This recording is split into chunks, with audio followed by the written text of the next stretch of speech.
Blogging शुरू होगा भाई लोग नया स्टाइल में। तो बाबू घर बैठ के मन लगा रहा तो भाई बोल के तनी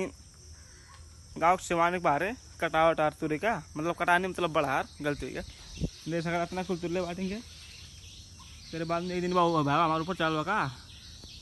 हाई भाई ऊपर चढ़वा निकल बहु काटना के लिए एक कहना ही वाला काता कटा रो बढ़ा रो बाबा गलती हो जाला क्या कबू को देख सका लगा अन्ना कुल तुल्ले बाटे अन्ना कुल खावा ना पावल जी का। अब गाँव ले जाकर ठो लैकन के बाहर देवल जी का 2-4 ठो बंद लेवल जी करे बाबू लैकन के बाहर देवल जी नहीं रे पाकल कहाँ बाबे कुल कच्चा बा देखा लगा खाल देख ले पाकल लगा तुम कच्चा बा पूरा एक